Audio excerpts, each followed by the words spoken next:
Hello dear learners, I am Amit Belekar from Tips and Tricks by AMB welcomes you to my channel. Before moving further, if you still didn't subscribe to my channel, please click on subscribe button and click on bell icon to get notifications of all my new videos. Today in this presentation we are going to discuss about dosage forms and additives. After going through this video, the learner will be able to define dosage forms, describe the need of dosage forms, define additives, describe the need of additives, classify additives and classify dosage forms. Before dealing with dosage form, let me ask you a question. Whether we eat vegetables as such? What is your answer? Definitely not. We convert these vegetables in various formulations by cooking them like curry or sabji or soups, etc. Isn't it? In old days, drugs were directly applied or administered in our body in their original form. But during the evolution of pharmaceutical sciences, as we cook vegetables and convert them in various formulations, drugs are also applied or administered after converting them in the form of different formulations safely and effectively. Nowadays, drugs are very rarely administered in their original form. They are administered after converting them into different formulations. Such formulations are called as dosage forms. But how dosage form is defined? The verbatim definition of dosage form is drugs are used after converting them into various formulations.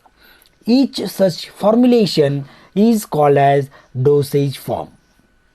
Now we will discuss why there is need of converting drug into the dosage form. There are various reasons for which drug is converted into the dosage form. First reason is to maintain accuracy of dose of the drug. Many drugs are potent in nature and the dose to be administered is very less. Small dose of drug cannot be weighed easily from the bulk drug. It is difficult to a person to get same dose each time from bulk drug or bulk material, isn't it? For example, the dose of aspirin is 325 mg and dose of ethinyl estradiol is 0.5 mg. So it is very difficult to weigh that 0.5 mg of ethinyl estradiol each time from the bulk, isn't it? So to get same dose each time easily, drug can be formulated into the dosage forms like tablets, capsules by adding fillers and diluents with drugs. Thus, each unit dosage form may contain same desired dose of the drug in it. It is easy for a lay person to take such dosage forms in accurate dose each time. Thus, dosage forms are needed to provide safe and convenient delivery of accurate dose. Another reason of converting drug into the dosage form is to protect drug. Drug is converted into the dosage form to protect drug from the destructive effects like oxidation, reduction and hydrolysis. Coated tablets, sealed ampoules are the examples which protect drug from environmental destructive effects. Enteric coated tablets are used to protect drug from destructive effects of gastric juice after oral administration. Many drugs have bitter or obnoxious taste or odor. If drugs will be administered in its original form, patient may avoid its administration because of its taste or odor. Isn't it? Hence, drug is to be converted into the dosage form to make drug palatable by masking its bitter, salty or obnoxious taste or odor. For example, capsules, coated tablets and flavored syrups are used for this purpose. Some patients, like children, will not be able to administer solid dosage forms orally. Thus, for safe administration of drug in children, drug is converted into liquid preparations or liquid dosage forms as dispersion, for example suspension and emulsion, or it is converted in the solution form. Many drugs are applied topically on skin or mucous membrane. To provide optimal action of drug from topical administration, drugs are converted into various dosage forms like ointments, creams, transdermal patches, ophthalmic, nasal or ear preparations. Many times, drug is to be inserted into various body cavities like rectum or vagina. For easy insertion of drug in these cavities, drug should be converted into dosage forms like rectal or vaginal suppositories. Okay. In emergency cases, we want quick or rapid effect of drug, isn't it?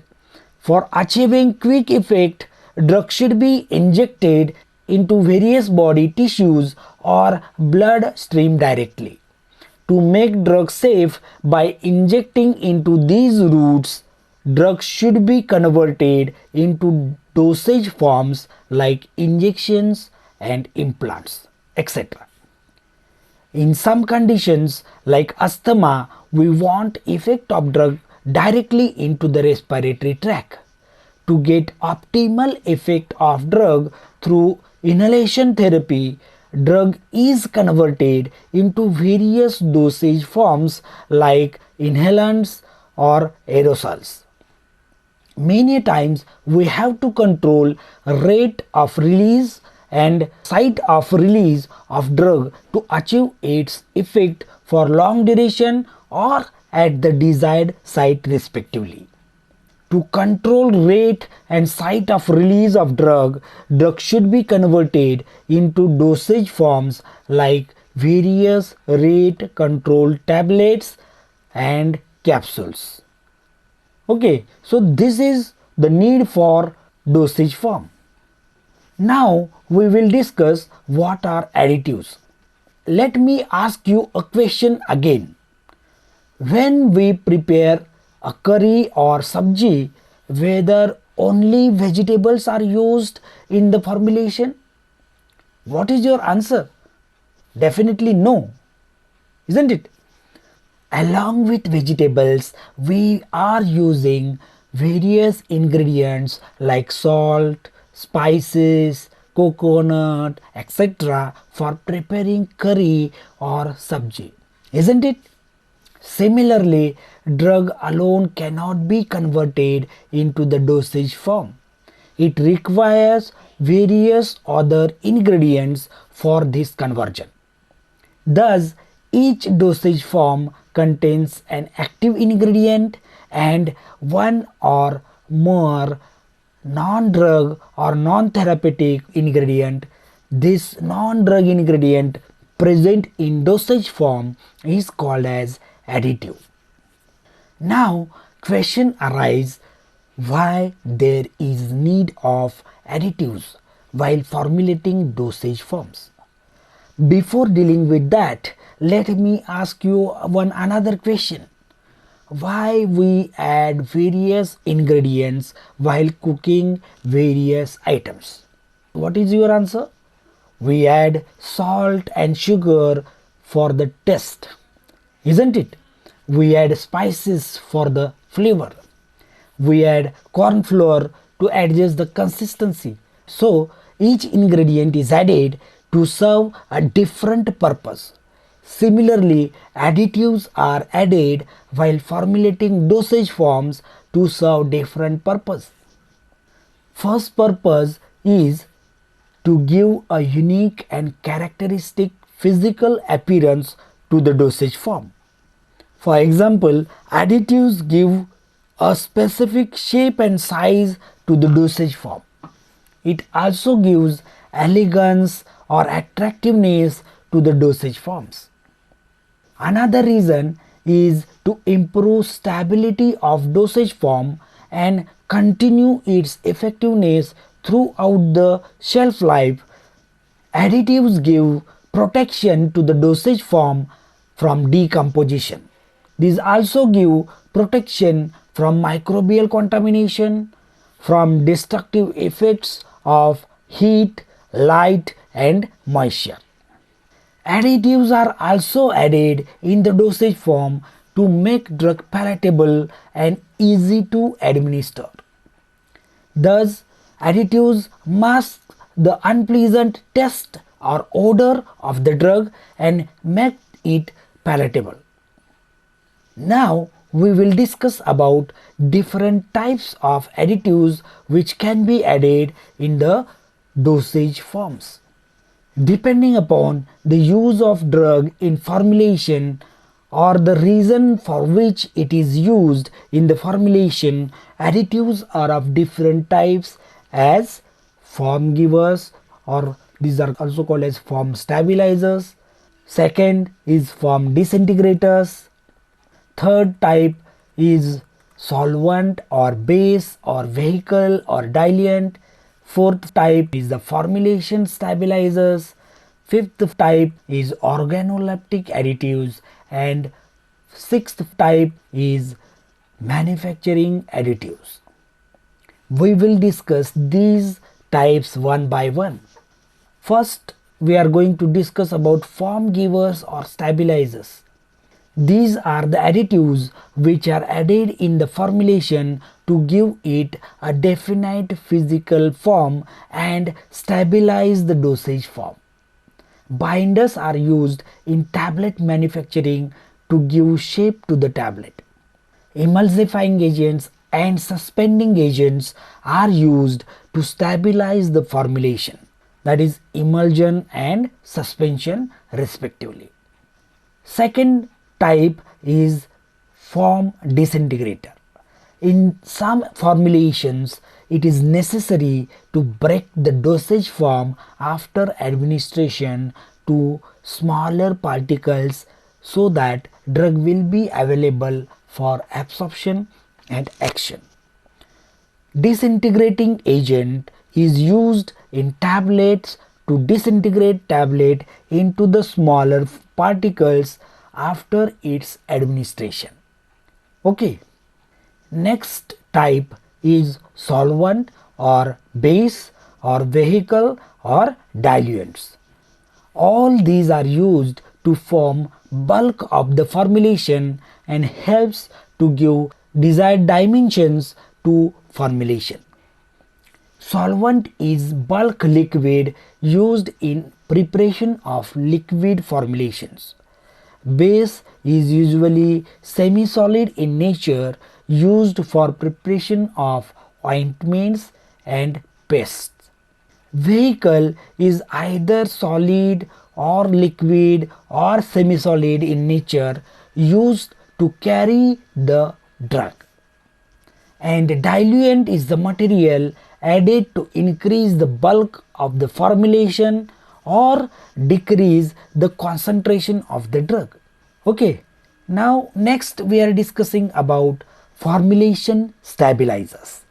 These are the materials which are added to the formulation to give stability and to maintain its status or integrity throughout the shelf life of that formulation. Preservatives are used to prevent degradation of drugs due to microbes. Antioxidants and reducing agents are used to prevent chemical degradation of the drugs.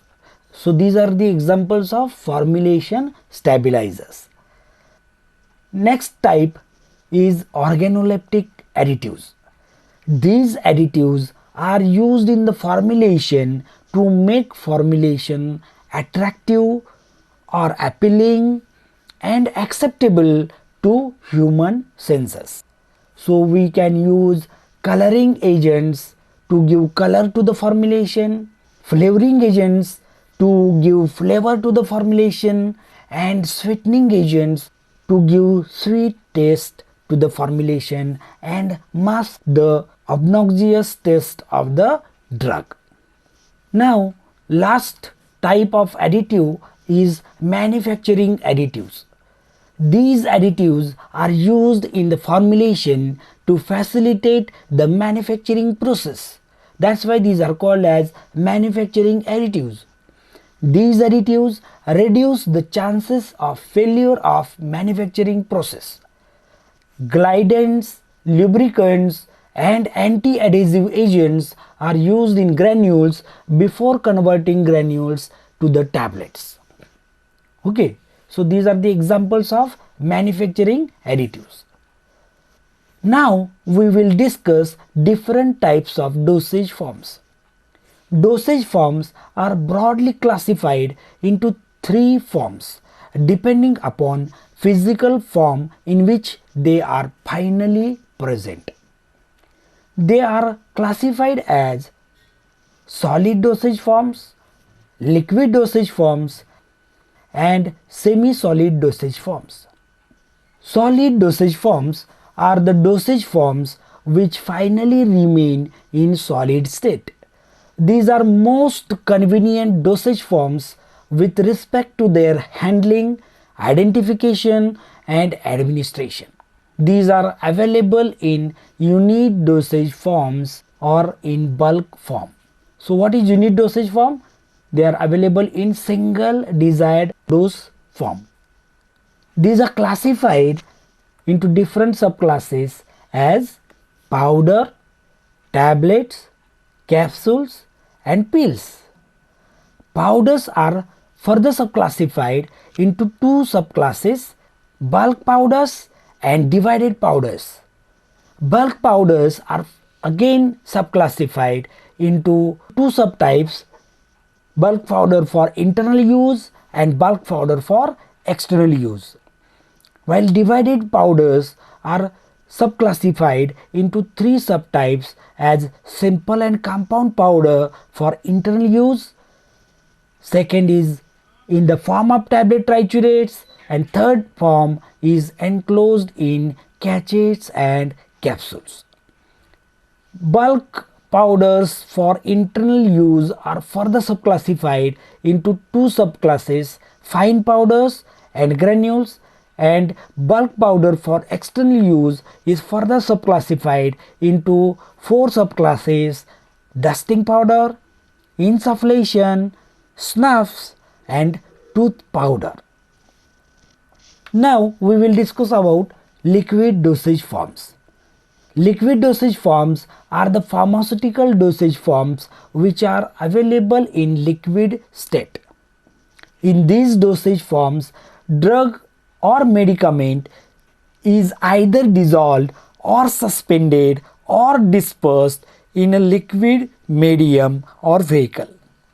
These can be intended for oral, parenteral, or external use. These are classified into two subclasses as monophasic liquid dosage forms and biphasic liquid dosage forms. Monophasic liquid dosage forms are further subclassified into two subtypes, for internal use and for external use, while biphasic liquid dosage forms are classified into suspensions and emulsions. Monophasic liquid dosage forms for internal use are further subclassified into different subclasses like syrup, elixirs, linctus, drops, and draughts.